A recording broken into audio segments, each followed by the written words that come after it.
Hello, you're watching Arise Entertainment 360. I'm Lola Ogunike. And I'm Shannon Lanier, and we're here to bring you the newest and hottest stories in American entertainment, culture, and sports. And coming up, you won't believe the wig Amanda Bynes wore to court today. Not again. Oh my gosh. Plus, actress Kerry Washington is off the market. Say what? Yes, she is. We'll tell you who put a ring on it. Was it you? Already taken. And you won't believe the wedding Beyonce and her sister skipped out on. Oh, a lot of juicy stuff coming up today. Oh, lots of weddings. All right, well, let's get right to it. All right, let's do it. Ooh, bad news for singer Lauryn Hill. She's one day into the 3-month prison sentence she's serving for tax evasion. The Grammy Award winner checked into a federal prison in Connecticut on Monday morning, where, according to TMZ, she'll be housed with the general population. Oh, that can't be good. Well, Hill pleaded guilty last year to failing to pay taxes on earned income over the past several years. Altogether, the singer owes Uncle Sam $1 million. Wow, I wonder if she's not getting the Martha Stewart treatment in jail? No, I mean, I guess it's either solitary confinement or it's general population. Oh, that's true. Maybe she'll sing and bring everybody together. Maybe. Well, another woman who served time at one point, Lil' Kim. Whoa. And Amanda Bynes channeled her inner Lil' Kim this morning in a Manhattan court. The troubled actress arrived in court today to address her bong-tossing incident, and she was sporting this lovely turquoise number. Well, wow. at least it's combed this time. No, that's true. The former Nickelodeon star may be too busy tweeting to think through her fashion choices these days, because guess who was the latest to make her so-called Twitter ugly list? Who? Well, on Monday, she tweeted, "Barack Obama and Michelle Obama are ugly." Is she serious? Yeah, she must be blind. I don't know. What did she say? Take a look in the mirror. Well, you know, it's pretty random because she's targeted several other celebrities. I think it's included everyone from Drake to Jenny McCarthy, Rihanna, Courtney Love, and Jay-Z, and the list goes on. And she just likes to call people ugly for some reason. No rhyme or reason to it, just ugly. It's so random, and it's such a juvenile diss. That is very true. You're ugly. Yeah. I mean, next time she's gonna say, "Meet me at the playground at 3 o'clock." Well, I mean, come on, grow up. It's time to serve time and grow up. Okay. Well, a shocking new video featuring rapper Mos Def is causing shockwaves on social media. That's right. You know, in it, the rapper, now known as Yasin Bey, can be seen being force-fed through his nose. Bey says he's done this to raise awareness about Guantanamo Bay inmates who are currently on a hunger strike to protest their detainment. Over half of the 166 prisoners in Guantanamo have been on a hunger strike for months. Oof. Lawyers for the prisoners have appealed to stop the nasal tube feeding procedure, saying that it's close to torture and that it restricts prisoners from observing their religious freedoms and fasting of Ramadan, which began this week. You know, that was a disturbing video to watch, and just seeing him even cry and scream saying, "Stop, stop, stop." I couldn't imagine. And they do that to the prisoners twice a day there. Are you kidding? I didn't realize that. Yeah, I guess, you know, they fear that if they don't eat, then they're going to die. And so they try to force feed them and try to say that that's the right thing to do. But hopefully they'll have it stopped soon, because it looked very, very painful. It does. Wow. Okay. Well, you know, Madonna has had her fair share of controversial outfits over the years. That's for sure. But this time, the Queen of Pop is under fire for a picture she posted from a photo shoot with Harper's Bazaar magazine.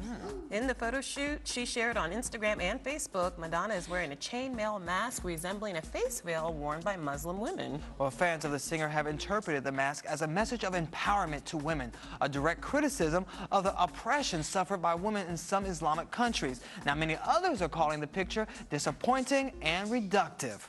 Wow, well, at least she's stylish with it. You know, Madonna can be the most controversial but stylish person that I have seen. But you know, this is what she does. She courts controversy. Of course, she loves it. It's publicity. It is. She does it better than anybody, I have Very to say. true. Very true. I don't know. Madonna. What are you saying? What It's do you Madonna. say? It's Madonna.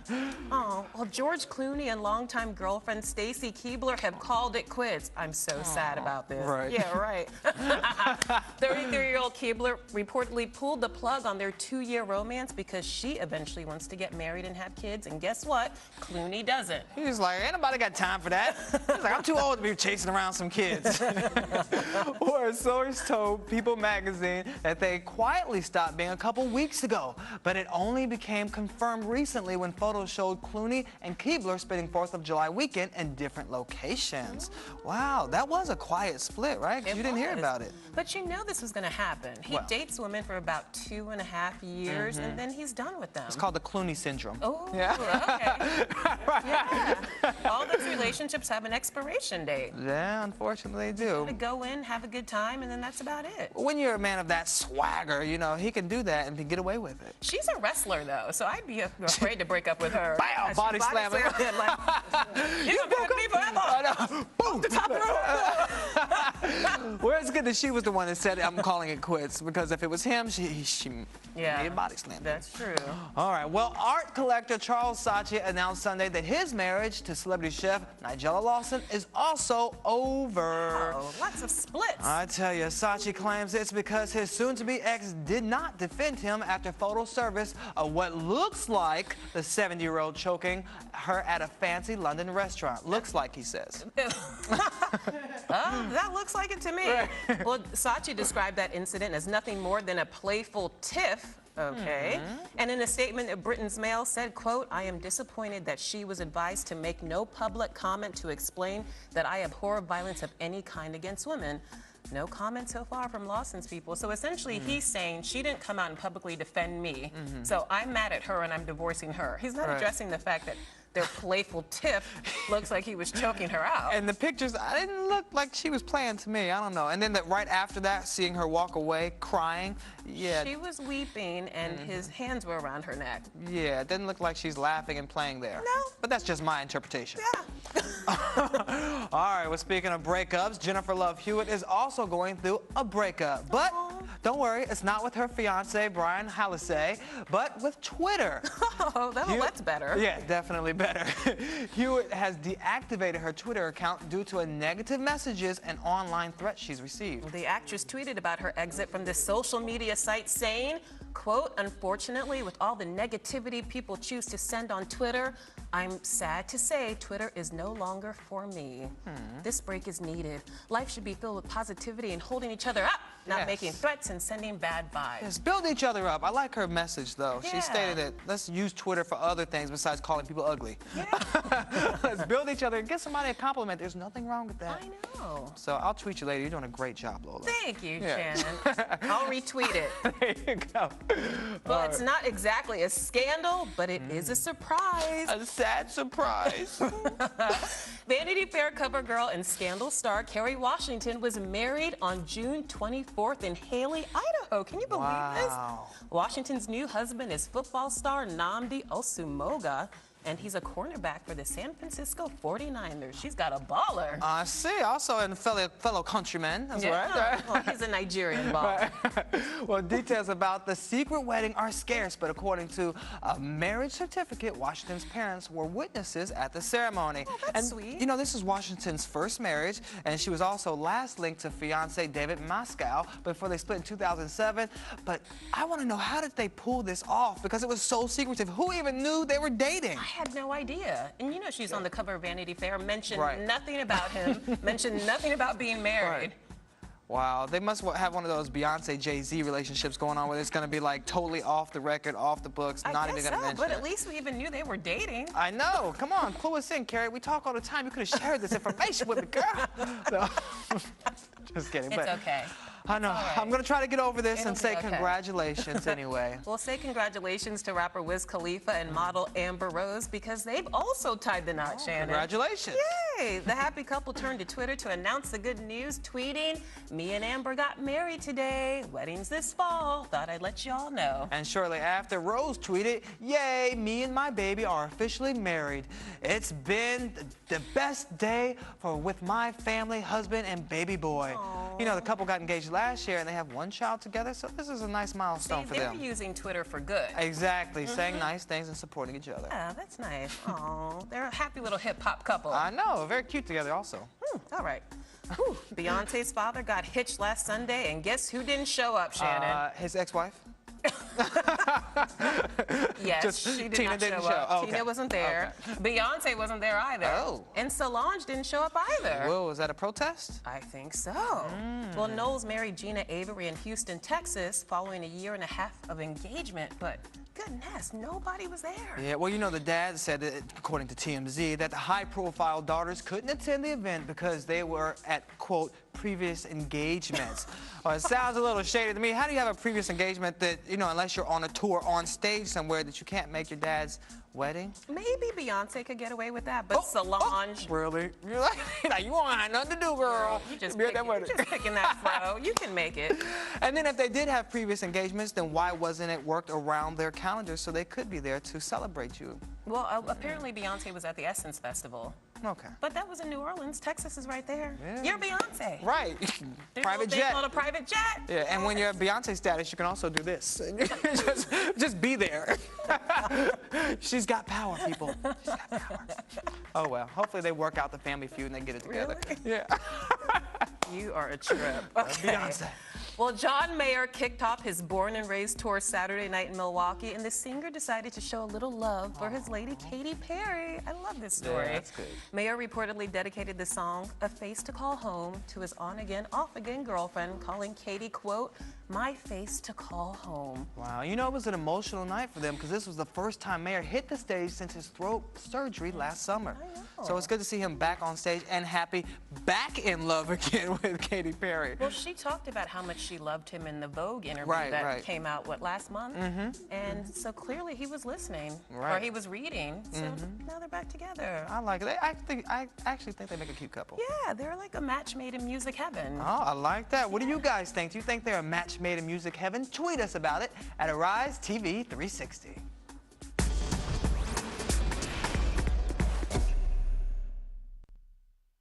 Musical theater is still a great living art form for everyone to experience storytelling live. There's nothing like going and seeing the pure, raw talent of people, singers, dancers, actors, actresses, telling an amazing story with a great production, and you're sitting there right in front of it all, experiencing it all. I think it's going to be one of those platforms that lives on. Hey, what's up? I'm Deborah Cox, and you're watching Arise Entertainment 360.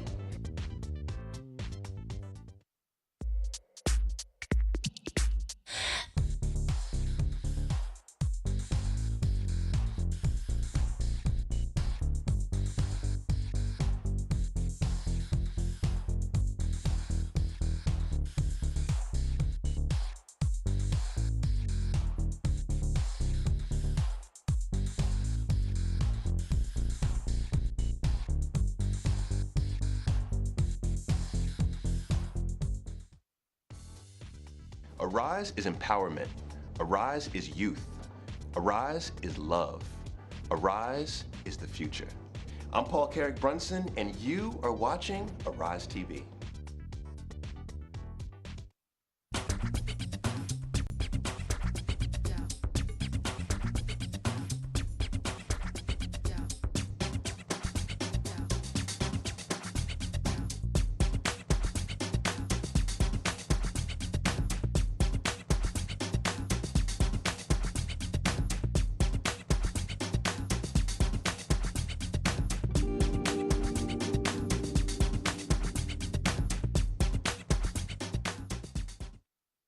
The importance of storytelling cannot be overstated. It is often only by telling our stories that we discover who we are, where we're from, what we want, and what we know. I am Taya Selassie, and you are watching Arise TV.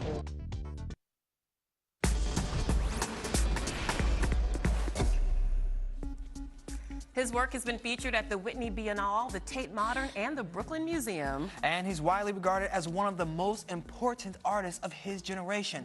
Here to discuss his latest exhibition, his life in black and white, and his foray into fashion design is Sanford Biggers.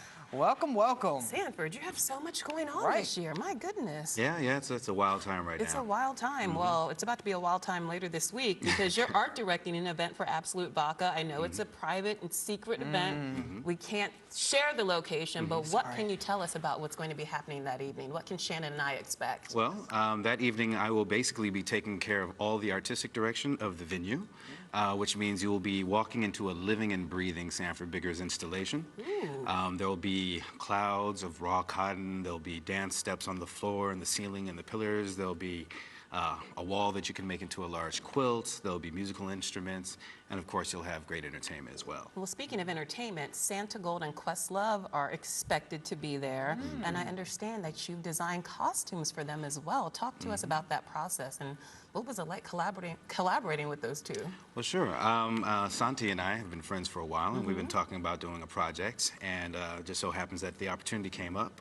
So I'll be doing some costume design for her and her dancers. I'm not doing so much for Quest, but I think energetically I'll be pushing some musical He flavors just his needs an way. Afro pick anyway.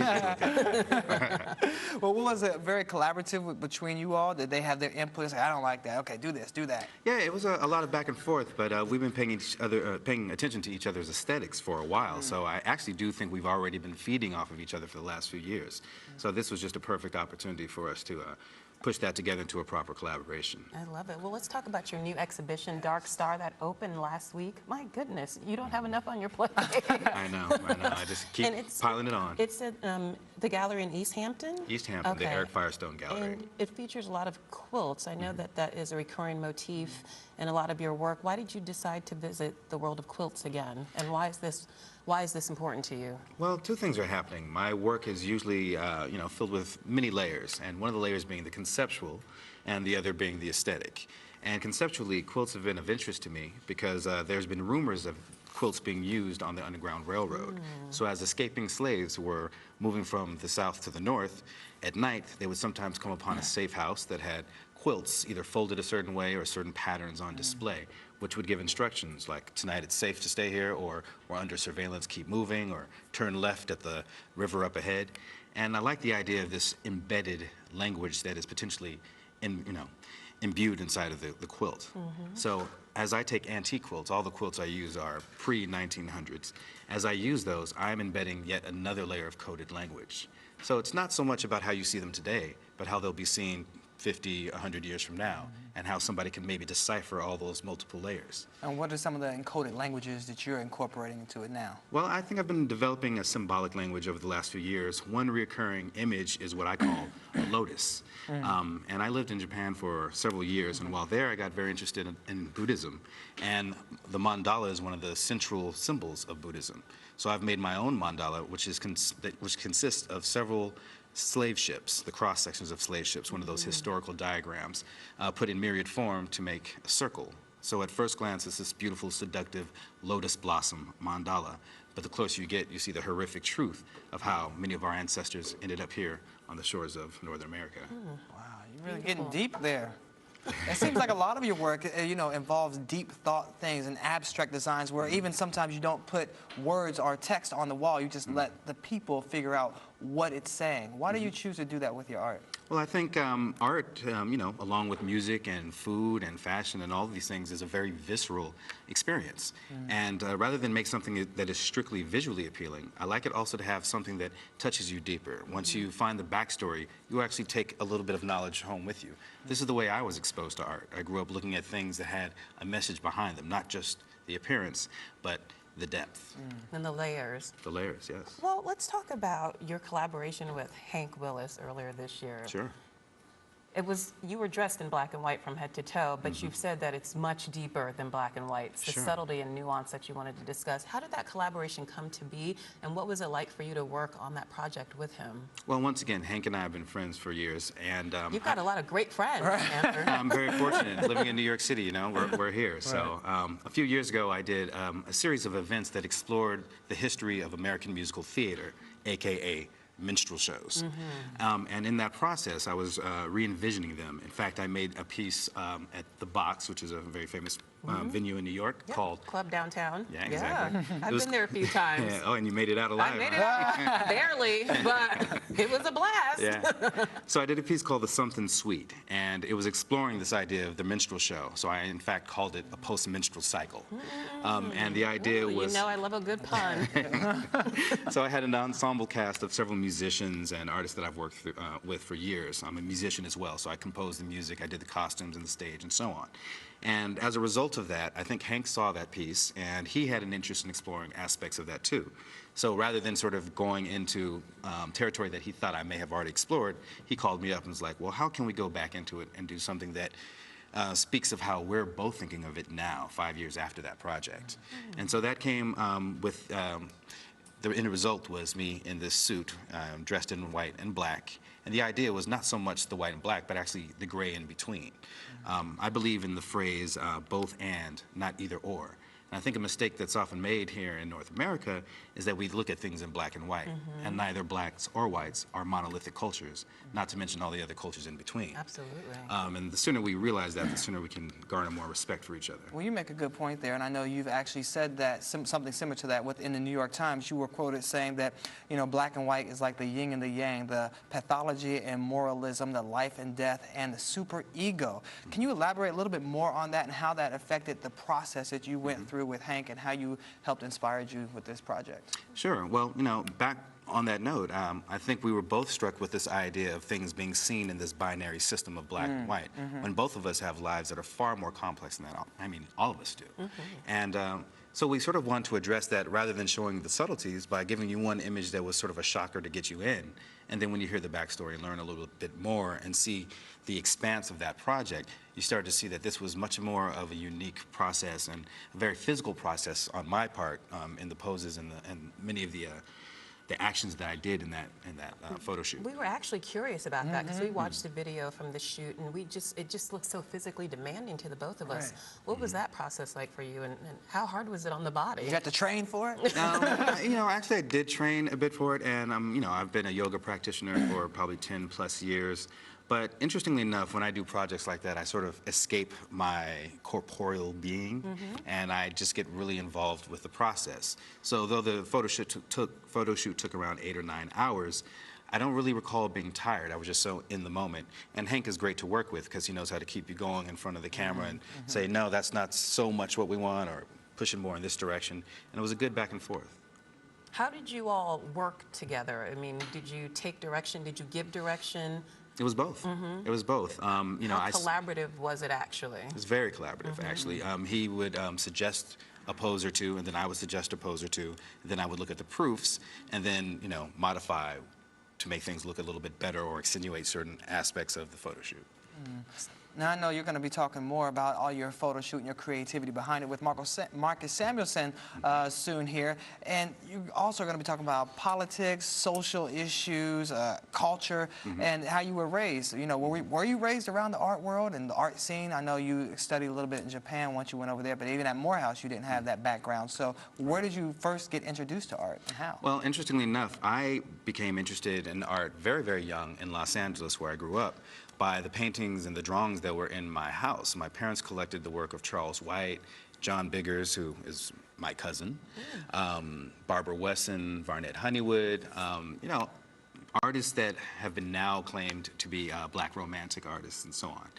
And like I said before, looking at their art, it was actually learning something, not just looking at the imagery or the skill set behind making the images, but what was behind the images, the ideas that they were portraying. Then by the time I got to my teen years, hip-hop, or I should say rap, started.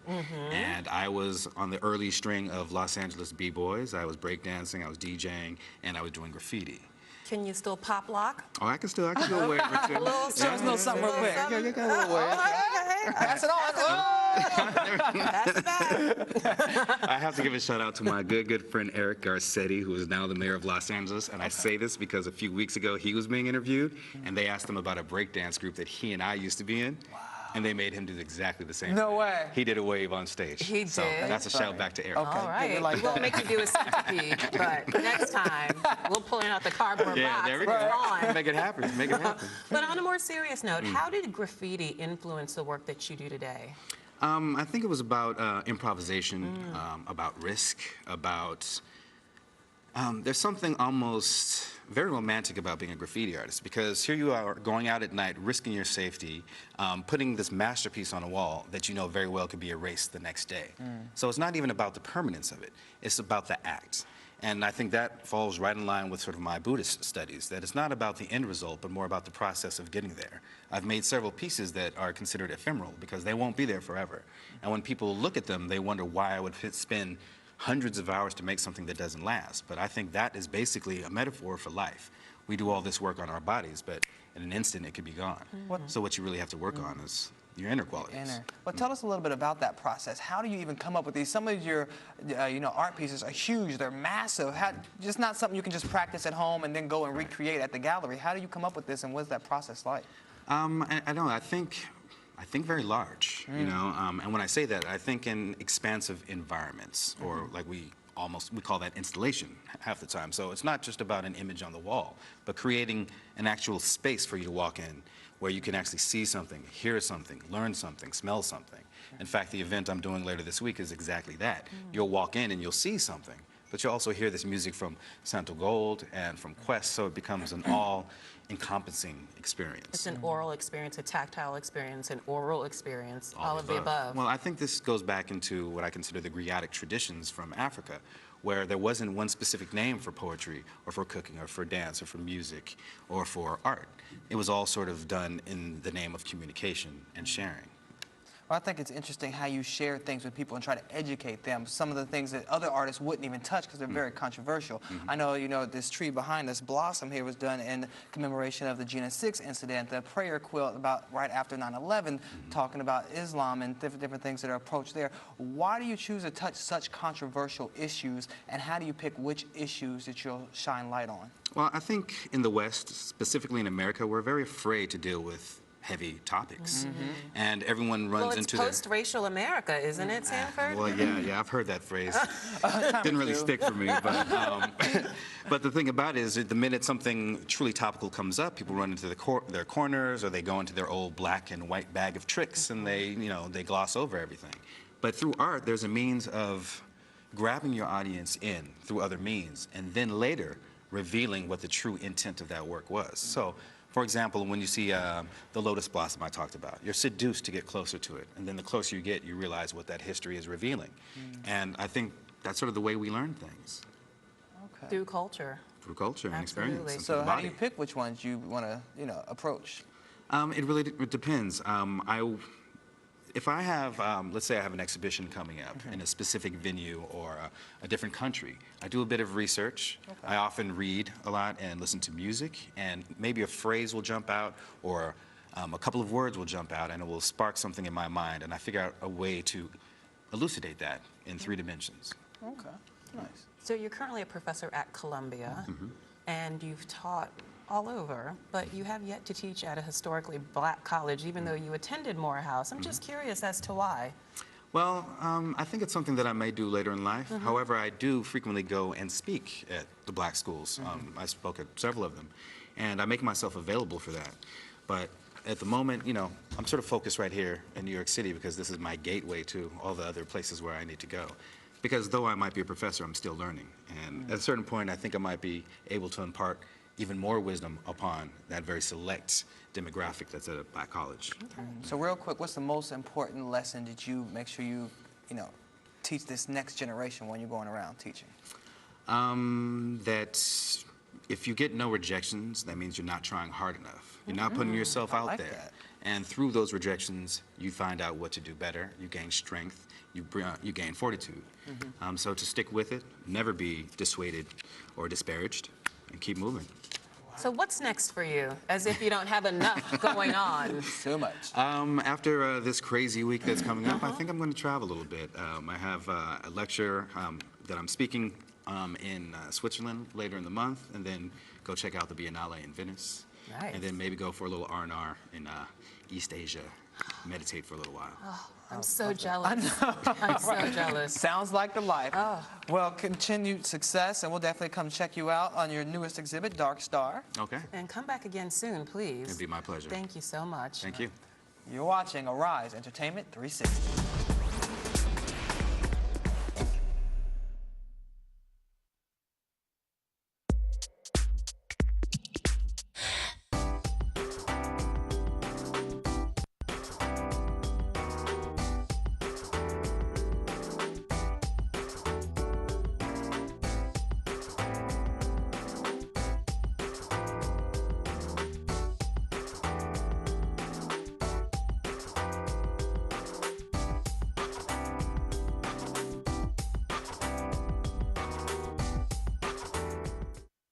Music is a medium by which people communicate emotions, problems, happiness, sadness, and it's very universal, no matter what language it's in. I'm DJ Kiss, and you're watching Arise TV.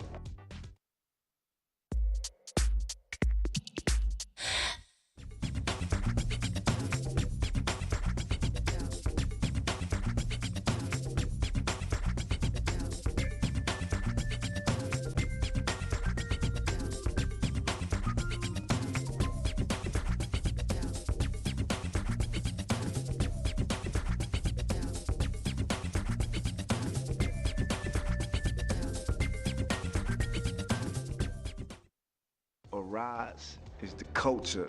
Arise is the future. Arise is #1. Arise is what we all do, kid. Arise is me, Arise is you, Prodigy, the infamous Mobb Deep, kid. And right now you watching Arise TV.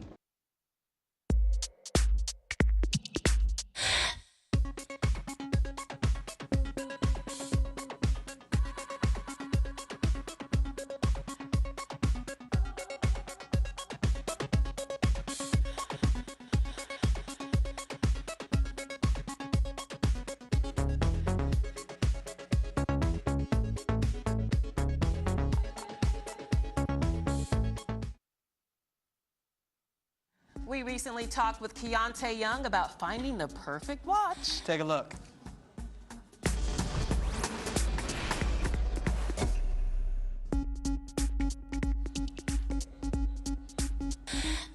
When you walk the red carpet, what's on your wrist is just as important as your outfit. That's right, Lola. And here to help us take our watch game to the next level is Keontae Young. Welcome to the show. Thank you so much for having me. Young. Thank you. So you brought us some amazing watches. Yeah. Why do you think watches are such an important accessory? Well, you know, the definition of a person is like looking at a book with a cover. You know, you look at a person's outfit, you look at their suit, look at their shoes, then you look at their watch. You know, a person has on a nice suit like this gentleman does, beautiful tie like this gentleman and does. no watch. And no watch. You're like, ladies are like, I don't want him.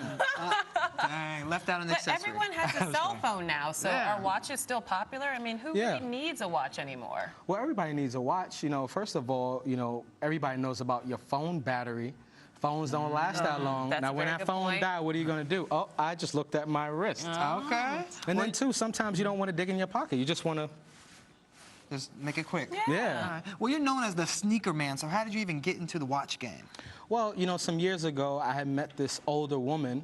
Not like that, but you know, she was just talking to me, giving me advice, and she said, you know, people always say shoes is what defines a man, but a watch can truly tell you what the man's all about. Okay. It's true, because think about it. You see all different types of people wearing Jordans or wearing a pair of wingtips or Pradas or Louis Vuittons or whatever, but you know, when you look at a person's watch, that kind of really gives you a broader perspective of who they are. Well, let's start with this side over here. What does this tell us about a person? These are G-Shocks, right? Well, G-Shock, I think we're both rocking them. We are. Yeah, I made a little stop this morning with my friends at G-Shock. Okay. And you know what I've always... This is really cool. Yeah, well, this watch has the cool factor. It has the technological factor from a digital point of view. A lot of their watches are digital, but they also have analog as well. And you know, the price point is really good, too. Most of these watches cost only $125, $85. That's reasonable. While this one is $600. Which one? This one here. This one is $600. That's the one I want to put on. What is that? So this is a G-Shock watch as well? Yes, a but G it's Aviator. $600. Is that because it's more formal? So what makes this more expensive than the one I have on well, my the quality, arm? if you look at and if you also pick them up and see the weight as well. Okay, yeah, it's a little, okay, but it's still light. Well, G-Shock is always about being light as well. So does this watch say that you're cutting edge, you're cool, you like to have fun? It looks a little sporty as well. It's very sporty, and it does say all those things, but again, let's take a step back. It's about the outfit. So you can't throw on a G-Shock if it don't match what you're wearing. That's true. It has to blend in with what you're wearing. And sometimes a G-Shock could actually be that glue that brings an outfit together. Okay. Gotcha. Okay. Just like me, I have on, you know, blue, and yellow. and then my watch is blue with a little bit of accent yellow. Okay, so it's about coordinating. That's right. You got to coordinate. Okay. What about this next group? Yep. For my friends at Diesel, I love their watches. Wow. Mega watches. Yeah, they have the huge face. I want you to try one on. Okay. Real quick, and just tell me how it feels. Oh my goodness, this thing looks like a grandfather clock. But you know something? I guarantee if you walk into a room and you see a gentleman with that watch on, you know, you'll look twice. You'll say, you know something, that guy. You can't Yeah, because you can't see it. that guy possibly has a good job. One, and two. Oh my! I mean, seriously, listen, this thing is massive. It's a wall clock on your hand. If someone's across the room, you can just go, look, here's the time. Now, how much do these range? Those are about 300 bucks. That's not bad. And what's so what popular about about mine? these? I was there. It's the big face, and I think you know, Diesel has done a great job of taking the big face concept, but making it stylish. You not only bought a few of their styles, but they have some great looks. So for people on the that can't website. see that well, these are great options. But this is also for somebody who doesn't mind being noticed, right? Exactly. Like this person's a little on the flashier side. But the thing you got to realize is that there are several different ways you can tell time on here, and you could actually set up different time zones in the different sections of the watch.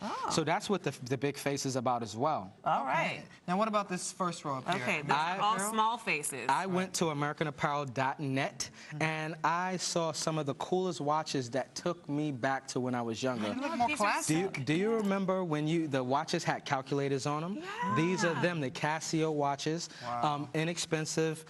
Between $100 and $150 on AmericanApparel.net.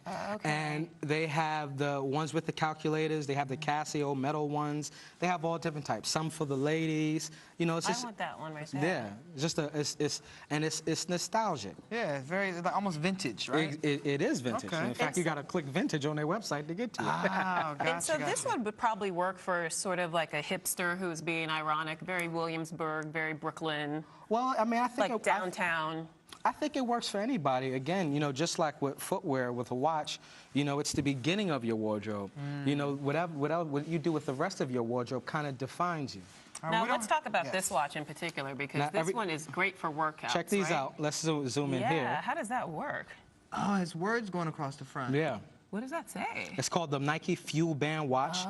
And the technology is so here, 2013. You need a watch that assists you with your workout. First of all, it tells you how many steps you've taken.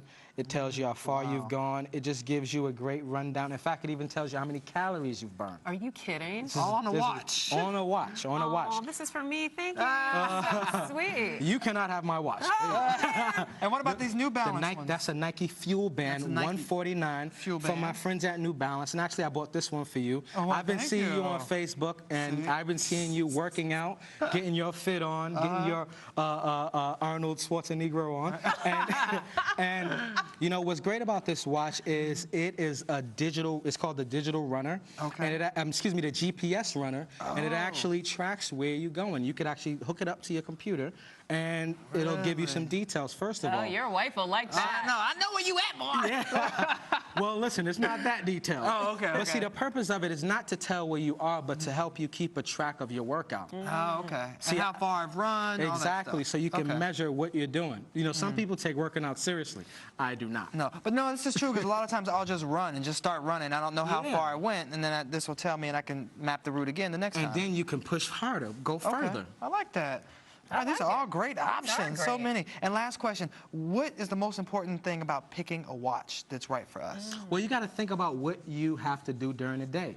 You know, if you have a lot of errands to run, if you need to, you know, constantly be, you know, making sure you're time conscious, you know, you may want to get a digital watch. Okay.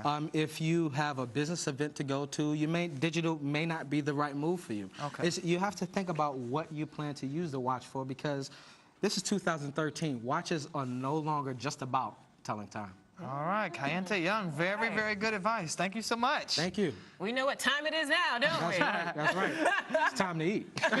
You're watching Arise Entertainment 360.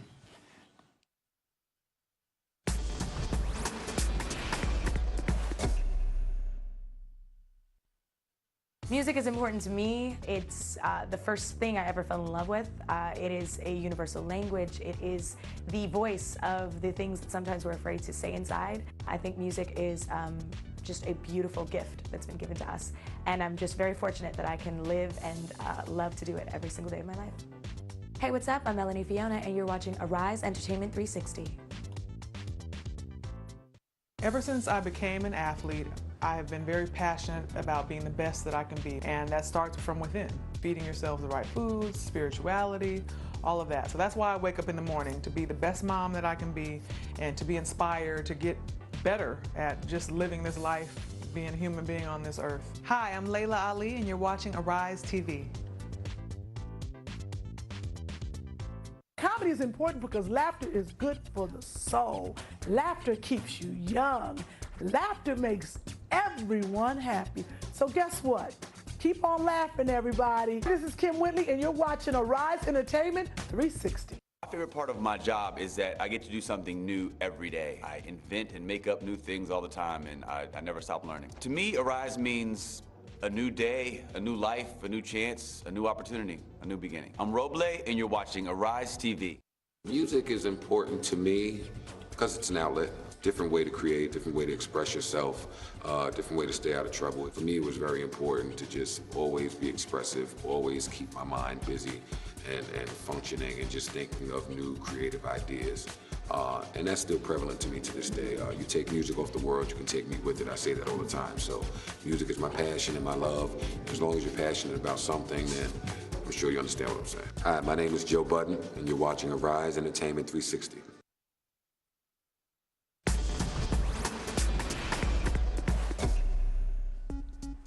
Barbecue chicken, burgers, franks, ice cream. We ate it all over the 4th of July holiday. Oh, we sure did. Well, if your healthy eating habits exploded with the fireworks like ours did, now it's time to get back on track. And here to help us is holistic lifestyle coach and one of our favorites, Gillian Bell. Welcome. Thank you so much. Glad to be back. I gained at least 5 pounds this weekend. Well, we have some really great things to help get rid of that debris in your intestines. And if you don't want to do a summer cleanse, we have foods that'll help you detox naturally. But wait, you say that I shouldn't feel too bad about pigging out over the holidays because it's actually quite common. Yes, but you know, what's the trick, and why is it so hard to getting back on track? That's what I want to ask. Well, because you satisfy the body with all these things that the body wants. I was satisfied. I know you were. But the body also needs things too. So what we do is we try to just replenish the body with very high, rich cellular foods, okay? And that comes from greens. So let's talk about the first thing in the morning. All right. Now, what I want to talk about is digestion stops the night before. So first thing in the morning, around 6 or 7 o'clock. That's yeah. Okay. So you kind of don't want to pile on food at night, and in the morning you just want to have a nice, like, cleansing drink. A nice hot cup of warm water with lemon would be great. Alkaline water helps the body remove toxins from the system. And after that, you can have a wonderful smoothie. Okay, and you're going to show us how to make this wonderful smoothie. Yes, we have a refreshing smoothie, a cucumber, mint, and melon smoothie. Now, I don't know how to cook at all. Don't worry, it's not even about cooking. So let's put that down, blend it down. Put some pear juice in there. So we have pear juice first. We're going to start with some pear juice. Okay. How much pear juice do we pour in? We can do about a cup of pear juice. All right. Okay, and now we're going to add some mint. That's mint, That's mint. It's amazing. I know. You weren't lying. Smell that. It's nice. Fresh and cleanses the body and the breath. See, it's filled with chlorophyll. So come on, add that mint. Put some mint in there. Let's go for it, right? Lots of mint. Lots of mint. And plus, it's a greenery, so it's got to be healthy, right? It's so wonderful. We love mint. Now some cucumber. And that's that. Yeah. Lola, that come cucumber. I'm just kidding. Well, she got the mint. I'm not that bad. All right, we'll pile on the cucumber. Okay. And how about some melon? Yes, how about some melon? melon? And depending on how sweet or how minty, it's, how refreshing what your taste is, and you add or subtract and make it happen. So the melon, so you don't have to add any added sugar, right? I think so. You're very good. You're getting this. I like it. I like that. So then what do we do? Put the top on. Okay, we really have to work with you on even just... And nice and tight. Okay. And the magic bullet does the rest. The magic bullet? Yeah, we love that magic bullet. Blends everything Blends everything for you. So just kind of twist it on, and now it's going to make some... I'm going to help you do this. It's going to be okay.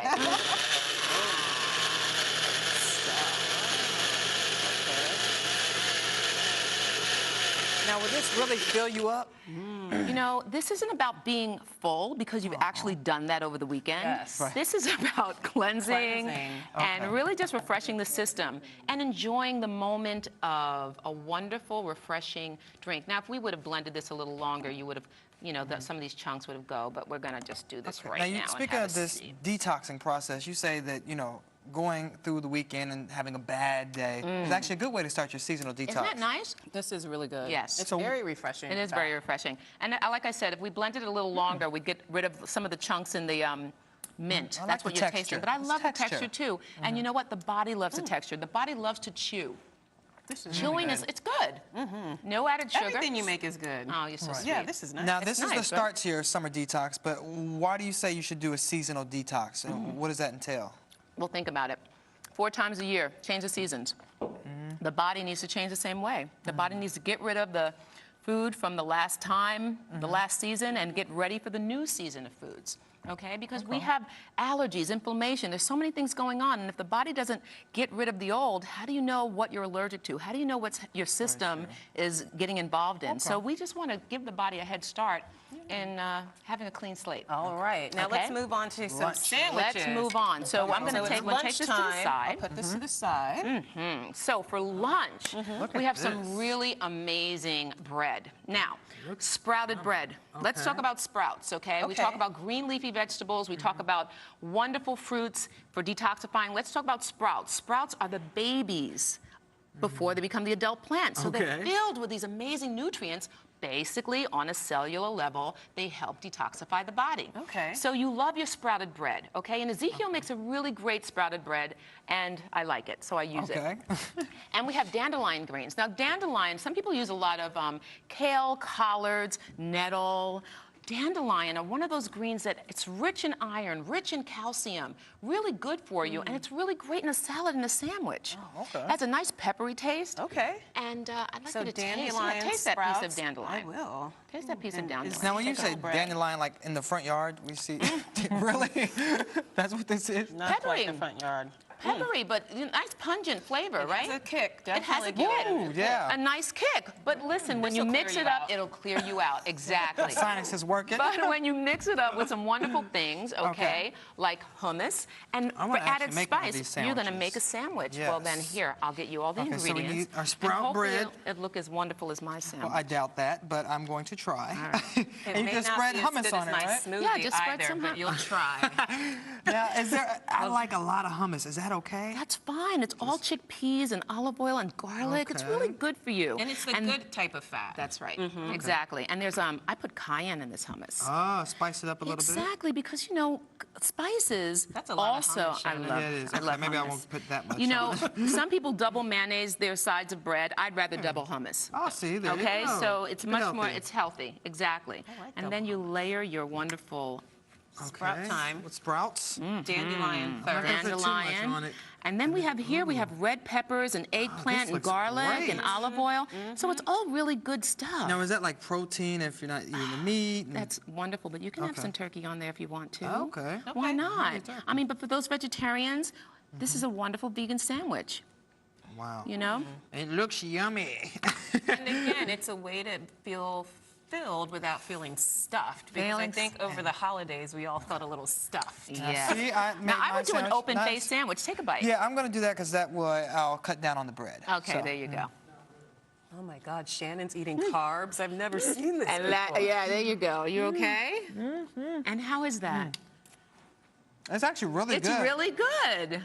Especially with sauteed onions and peppers and everything. It really I gives know. it a It's kick. really, really nice. Roasted peppers, wonderful thing. Leftover from your 4th of July, maybe. You want to roast some peppers, that's not a problem. Drizzle with garlic and the olive oil. It's really a great thing to have. And they're also in season right now, too. And with the kick of the cayenne, it stimulates the system. It gets the system moving, and digestion and everything just comes right out really nice and easy. Now Very I see good. avocado and seeds and zucchini. this. What is going on over there Okay, in that so corner? we're finished our lunch and we're on to dinner. Okay, so we want to have something light for dinner because we've been gorging ourselves and drinking and having all these things going on for the holiday season.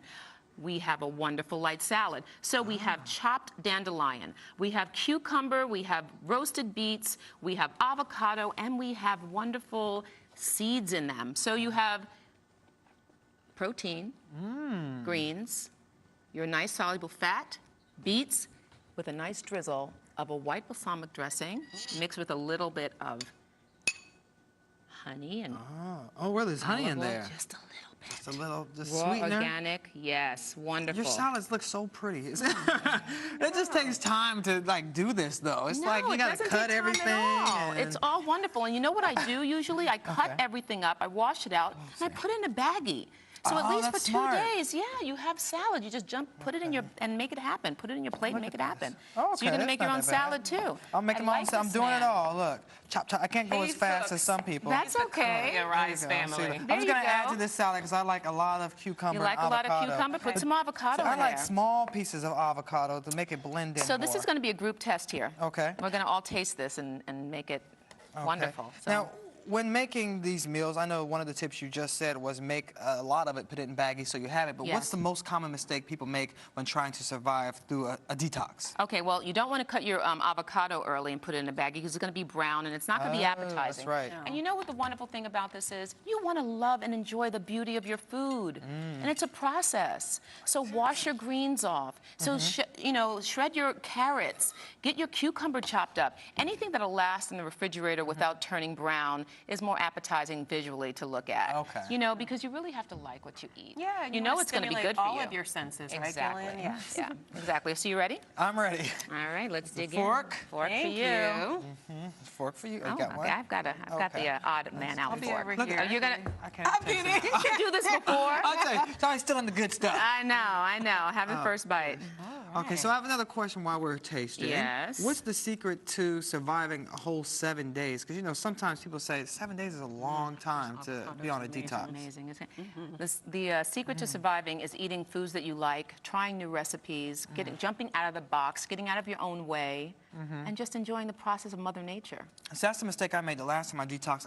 I ate the exact same thing every day. Boring. It was easy, you know. I made Isn't it. it delicious? It is very good. So you have the crunch from the nuts, right? I like the pop of the beet too. Really It's gives it flavor. colorful, it's flavorful. You don't get bored. You can change the greens on this. You can change anything on this. And you can add tomato, you can add carrots, you can add your roasted peppers. But the beauty about this is really having a salad for dinner. Because, like I said, digestion stops at 6 o'clock. So have something light.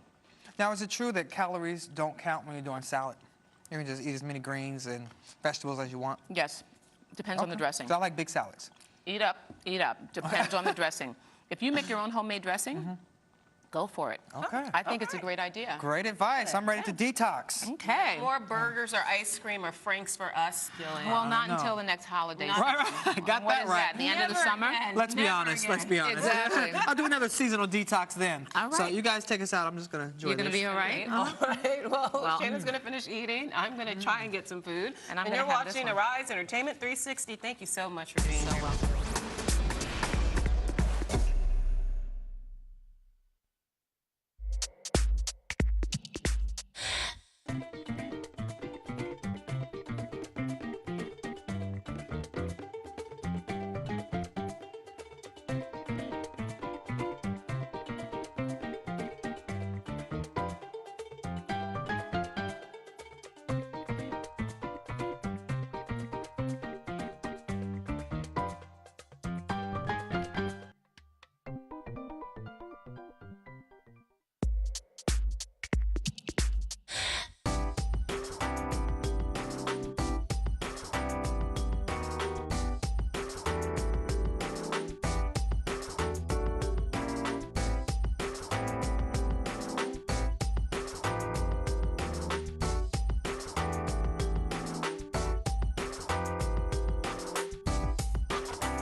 Well, Justin Timberlake's new video is out, and it is racy, Lola. Oh, okay. Yeah, but it's not racy enough to be banned from YouTube. Oh, man. Now, the video for Tunnel Vision shows a fully naked woman gyrating to the hit song. Now, YouTube's rules clearly read most nudity is not allowed, particularly if it is in a sexual context. But a spokesperson for Google told ABC News its nudity gets a pass because it is presented in a, quote, artistic context. Okay, Check that out. YouTube did not, however, make the same artistic exemption for Robin Thicke's uncensored Blurred Lines video.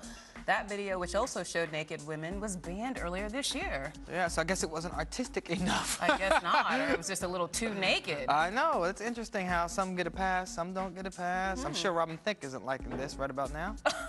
He's like, wait a minute, what about my video? That was the best thing to happen to his career. Yeah, He very loved true. that controversy. Got him some publicity, a lot of hits. Yeah. Even after they pulled it, people were still searching for it. Robin Thicke. So got him more publicity he's had in a while. I agree with you.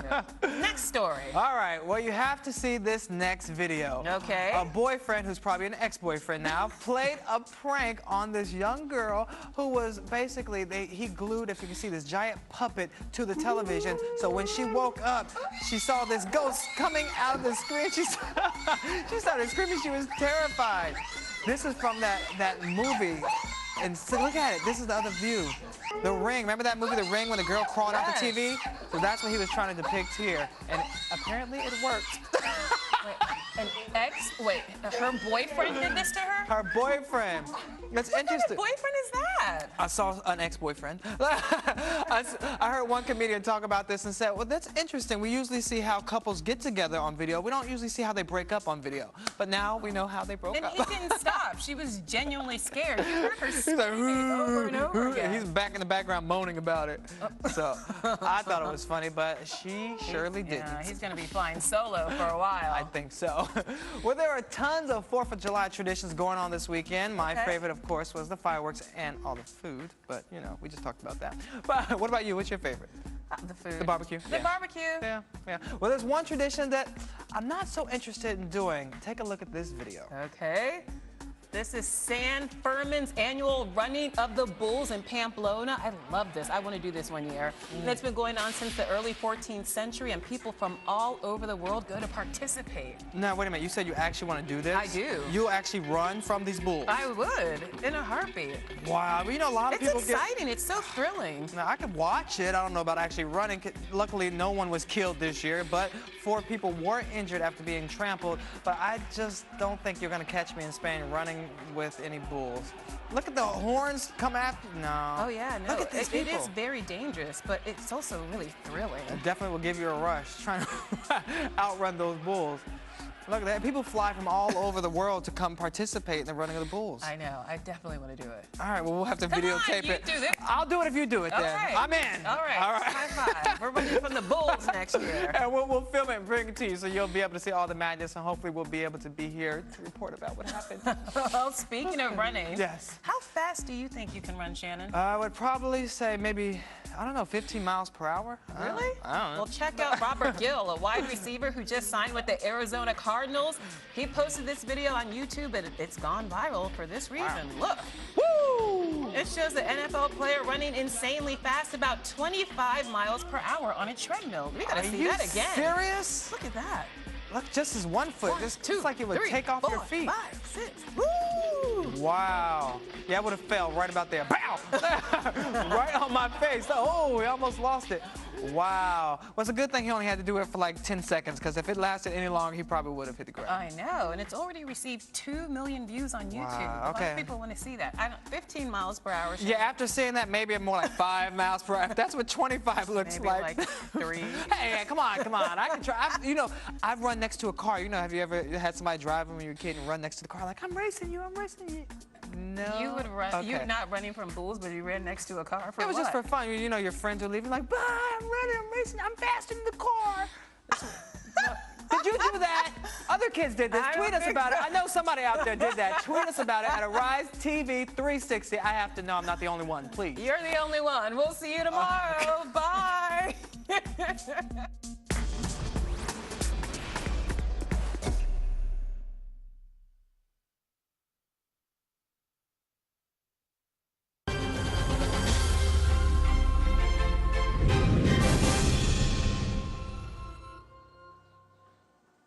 Hello, I'm Gary Anthony Ramsey, and you're watching Arise News Now. Your fast forward to stories that affect you, making headlines around the world in this half hour. 3 girls who were held captive in a Cleveland home for 10 years are speaking out for the first time since their rescue. We'll tell you what they had to say. In the George Zimmerman trial, a defense pathologist confirmed Zimmerman's account that Trayvon Martin was on top when the 17-year-old was shot. Mohamed Morsi says soldiers tried to kill the ousted Egyptian president. The Egyptian military speaks out. Those stories and much more straight ahead.